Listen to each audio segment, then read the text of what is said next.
Hello everyone, welcome back to Autognizant channel. In the previous video, we have learned how to reuse the recorded scripts in other scripts. In this video, we will see how to use if-else conditions and loops within the Selenium IDE.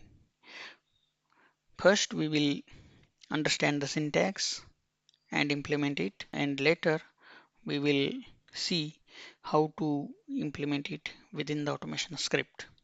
Let's get started. I have already opened Selenium IDE project within Selenium IDE. Now let's first add a new test for if else. I will just give a name as if else, else if, else.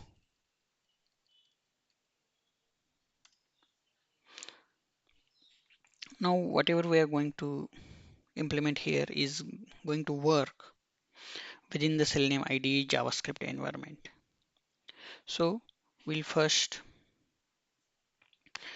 understand the execute script command.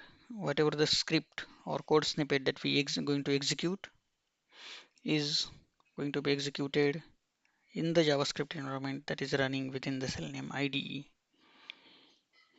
If you want to read more information about each command, you can simply click on the reference tab and you will get the complete explanation with all the details in the reference tab.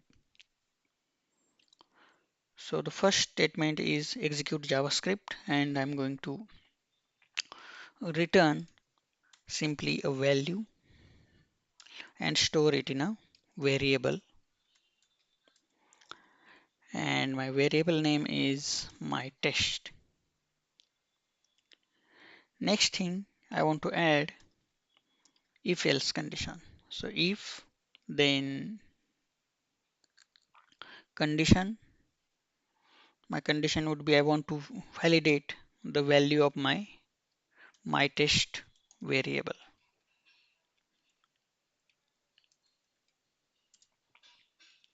and I want to compare it with a. The next statement would be my end statement.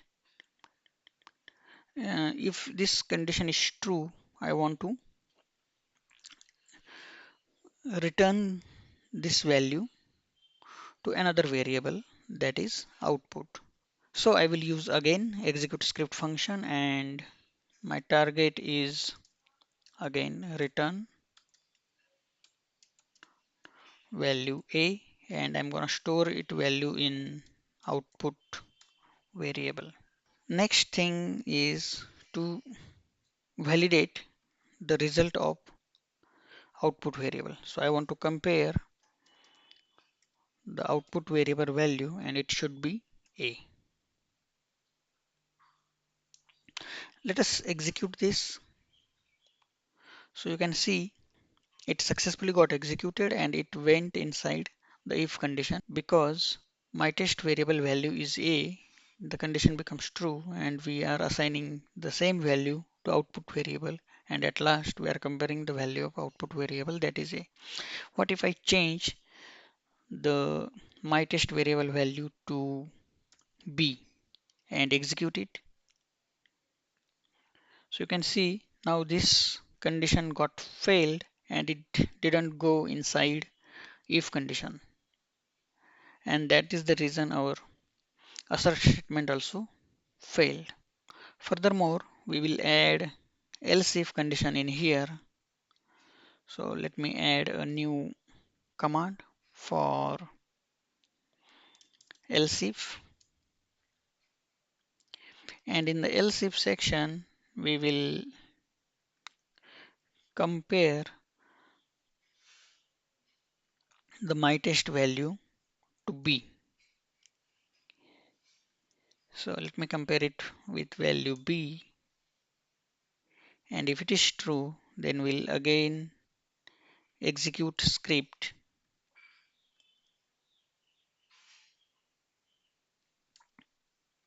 Let me add a new command for execute script, and I will again return the value b and store it in output variable. And now I'm assigning the value b to my test variable. Now the output value should also become b. So let me execute this.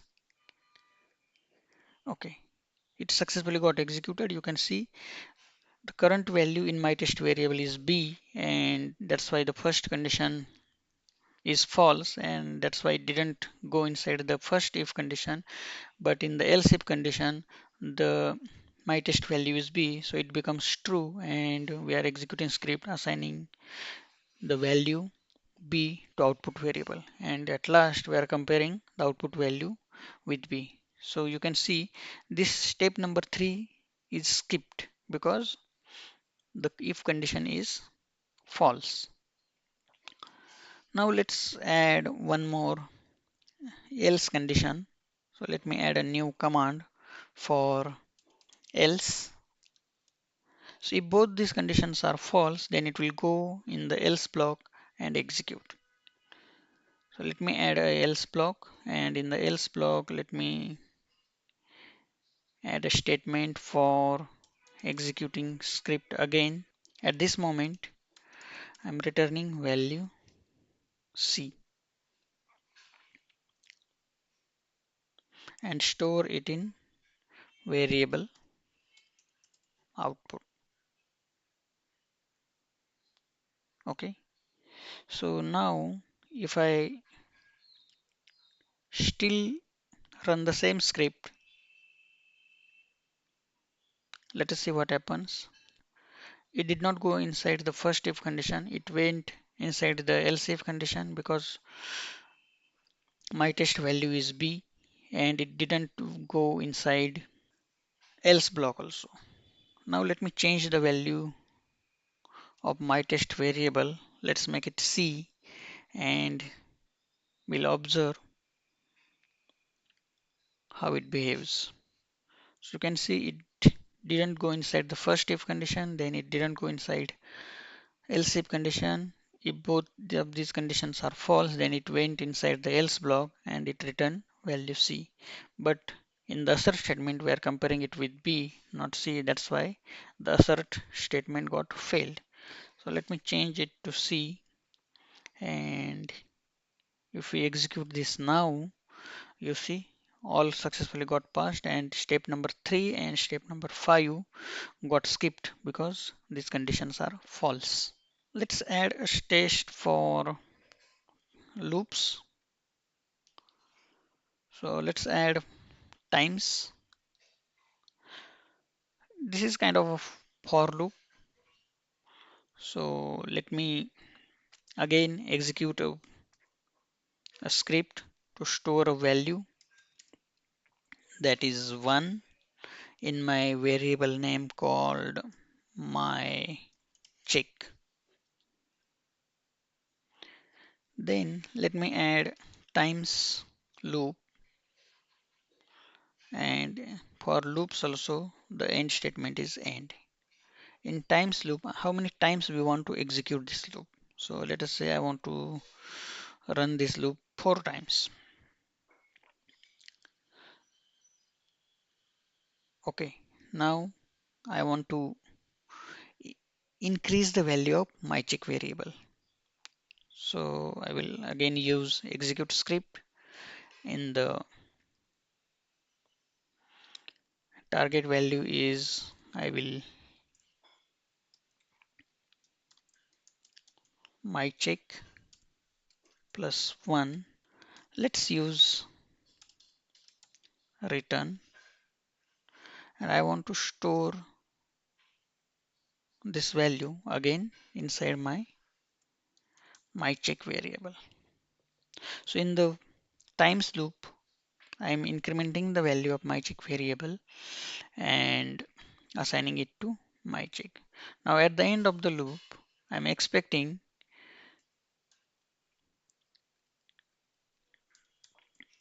the my check value, it should become 5.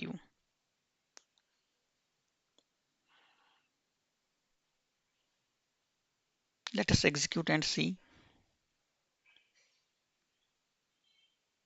Okay, it successfully got executed, and now the my check variable value has become 5. So this is simple times loop which we can use. We need to specify the number of times this loop needs to be executed, and it shouldn't be infinite. Let's add one more test case for repeat if. This is similar to do while loop in Java. So in the repeat if, we'll do the same thing. I'm gonna reuse these statements from our times loop in the repeat if. So I'm assigning value 1 to my check variable, and for repeat if we have to first use do statement, and then we have to end this with repeat if. So this loop will execute until the repeat if condition gets fulfilled, and no matter what, it will this loop will execute at least once because we are adding condition at the end of the loop. Let me insert new command. In this also I want to increment the value of my check variable. So I'm going to copy this statement and use it in our repeat if. Okay, now let's add assert statement. Oh, we forgot to add the target condition for repeat if. So in the repeat if, I want to validate that my check variable value should be less than 4. If as long as this condition is true, it will continue to execute the loop. At last, I am putting an assert on my check variable, and its value should be 4. Let us execute and see. Okay, so you can see repeat if test also got successfully executed, and my check variable value is become now 4. So this is how we use do while loop in the Selenium IDE. There is one more loop while, and let's understand the syntax of while loop as well.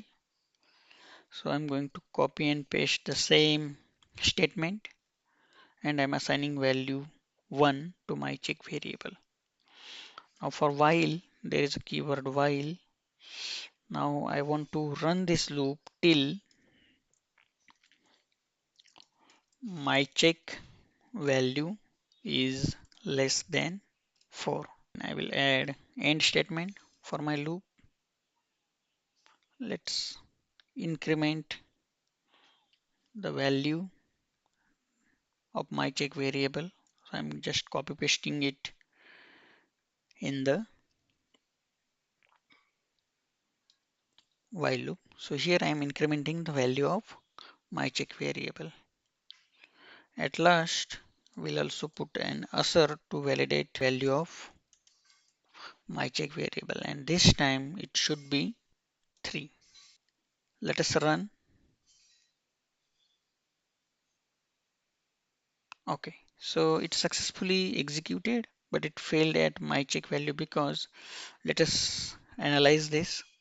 So currently my check value is 1, 1 less than 4, it becomes true, then we are assigning it to 1 plus 1 becomes 2, 2 less than 4, true, then it becomes 3, 3 less than 4, it becomes 4, 4 less than 4, this is where it fails. So we made a mistake, it should be 4. Let's execute again.